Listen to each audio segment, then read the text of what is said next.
order to grow, Tiamat needs vast amounts of energy from intelligent life.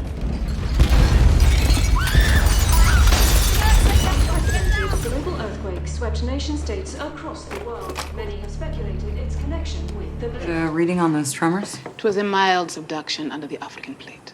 Do we have a visual? How are we handling it? Net. It's an earthquake under the ocean. We handle it by not handling it. Welcome back, everyone. This is my video for the big Black Panther 2 Easter egg in the Eternals movie, and then finally paying off that big Atlantis Namor Easter egg from way back in Avengers Endgame. So we'll break it all down. If you're brand new to the channel, be sure to subscribe to get all the videos.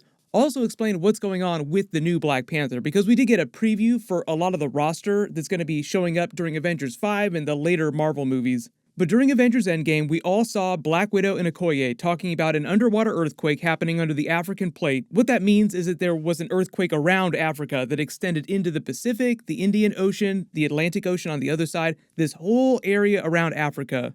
And at the time, during the 5-year time jump before the blip, Okoye claimed that because the worst of the damage, the most severe damage, was underneath the ocean, Wakanda wasn't going to do anything about it. They weren't going to look into it, they were just going to ignore it and move on, because clearly, they don't think that anybody lives underneath the ocean. We know that's not true because we know Atlantis is under the ocean. Namor and his people live there. But this was all before the Avengers reassemble, the time heist mission, and the blip. What they just did in the Eternals movie, as you all saw, is they explained that after the blip brought everyone back, it increased Earth's population enough to give Tiamat enough cosmic energy that he finished developing and emerged from Earth's core.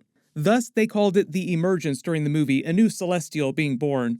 They also explained that had Thanos not snapped half of all life during Avengers Infinity War, Tiamat would have originally emerged in the same time frame. So I did a video a little while ago about how Thanos technically saved the Avengers from the Celestials by snapping half of all life, because he basically hit a giant pause button on the emergence.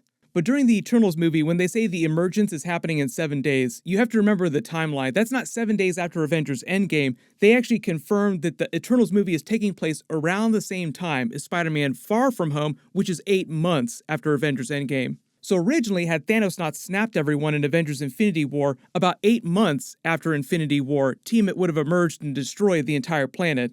And as you probably guessed, just connecting the dots here, the minor earthquakes during that 5-year time jump that Okoye and Black Widow were talking about were actually Tiamat getting closer to the point of emergence, still a ways off, like he's slowly hitting a stage of development where his celestial mind begins to awaken and he moves around just a little bit. Like a baby who's still not fully developed, like not even close to being born, but its body is capable of kicking and moving around a little inside its mother's womb.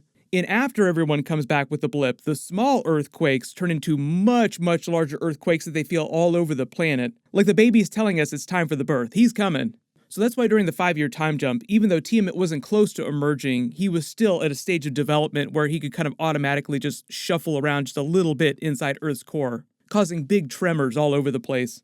They've already confirmed that Namor and the Atlanteans are going to be antagonists during Black Panther 2. They may or may not be the main villains. There might be some other secret villain pulling the strings, manipulating both sides, the Wakandans, Black Panther characters, as well as the Atlanteans and Namor. But we know Namor's in the movie. And even before they confirmed what was causing the underwater earthquakes all around Africa, the writers of Avengers Endgame claimed that they included that Easter egg with the idea that it was broad enough that Marvel and Kevin Feige could just use it in any future movie they wanted to drive plot. But they implied that yes, it was meant to be a Namor Atlantis reference. During the Iron Man 2 post-credit scene, Nick Fury's map lists a bunch of points of interest that S.H.I.E.L.D. has all over the world. One of them is off the eastern coast of Africa here. It's meant to be Atlantis. So either Nick Fury and S.H.I.E.L.D. knew Atlantis existed at this point, or they just know that something weird is here and haven't gotten past the defensive cloaking technology that Atlantis uses to hide itself. Atlantis uses a combination of magic and science. Because just like the Wakandans, Atlantis is an ancient city that's had thousands of years longer than the rest of the world to develop itself. So Atlantis is meant to be on par with Wakandan tech, even though Atlantis doesn't have vibranium. So everyone just assumed that they'd eventually pay off the underwater earthquake and Namor stuff during Black Panther 2. And now what the Eternals movie has done is just explain the why of it all. What's going on with the underwater earthquakes? A metaphorically tiny Easter egg about something really huge that just happened. And now in present day, before the events of Black Panther 2, implying that Black Panther 2 is going to be happening after the events of the Eternals movie and after the events of Spider-Man No Way Home, Tiamat partially emerged inside the Indian Ocean here on the other side of Africa from Atlantis, But he's so large, he's so massive. Like, you look at the scale here when he burst out during this montage, like this is what he looks like if he would have fully come out.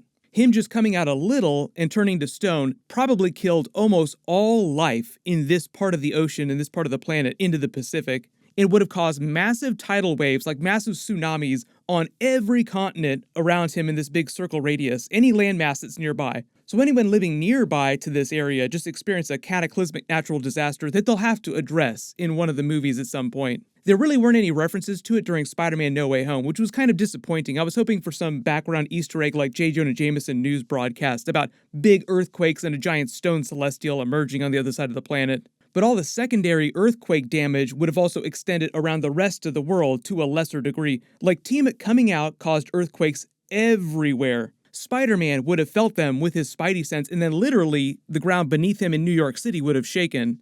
So the Namor Black Panther 2 theory is that the original earthquakes underwater during the 5-year time jump did severe damage to Atlantis and a bunch of his people died. They would have known that Wakanda was capable of giving them aid, but chose to ignore them and taken that as a big slight. Then again, in present day, during the emergence, things only got worse for them. More damage, more Atlanteans dying. And even if you're not a marine biologist or anything like that, anybody could tell you that a giant stone celestial causing tsunamis everywhere would have caused cataclysmic damage to the ecosystem of all of Earth's oceans, killing a bunch of aquatic life all over the planet.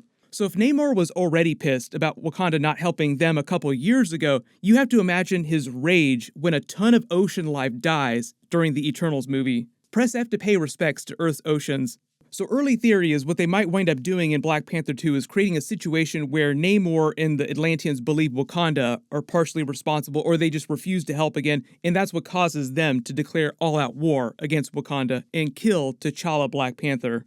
They have to explain his death during the movie. It has to make sense. And the most logical way to do that, and also make Namor feel like a threat, is to have him be the one to kill T'Challa. They have a long-time bitter rivalry in the comics, so it makes sense. And I know a lot of you are asking now, what's going on with the new Black Panther? Who's going to take the mantle from T'Challa and become the next Black Panther? They're still in the middle of finishing filming on Black Panther 2, but reportedly Winston Duke, who plays M'Baku, just signed a brand new special quote-unquote contract to have a much bigger role in the future of the Marvel movies heading into Marvel Phase 4, Marvel Phase 5, and beyond.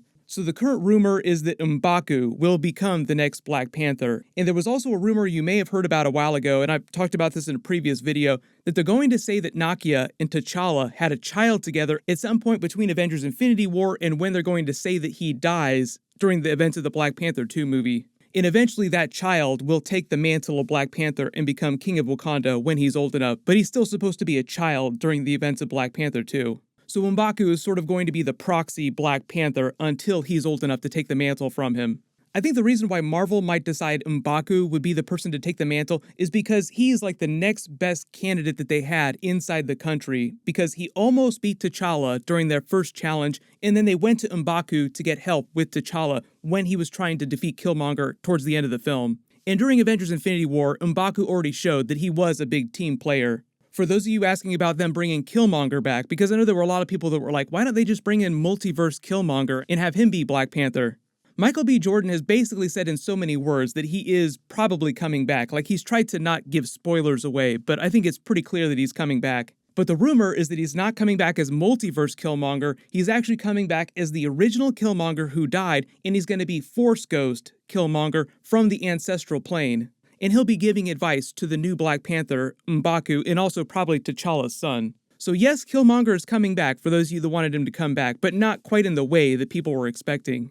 There's a whole subplot with MIT, Riri Williams, so that could have something to do with what's going on with whatever the actual villain in Black Panther 2 is doing. Like, I don't think that Namor is going to get involved with Riri Williams in MIT, and that seems like it's going to be a big plot point during the film. So the Iron Man Armor War series is probably connected to the Ironheart series, is probably connected to what's happening in Black Panther 2. And the Armor War series is all about some evil force trying to gain control of all of Iron Man's technology. But if there are any other Black Panther 2 Easter eggs that you spotted during the Eternals movie that I didn't talk about during this video, just write them below in the comments. And I will do more videos for Black Panther 2 when we get some more footage from the film. The movie's coming out in November, so I'm expecting we'll probably get our first trailer when they get ready to release Thor Love and Thunder, maybe a little bit before that. While you wait for everything, everyone click here for my brand new Marvel Moon Knight trailer video. and click here for that Eternals deleted scene with Kit Harington's Black Knight character. Thank you so much for watching, everyone stay safe, and I'll see you guys in the next one.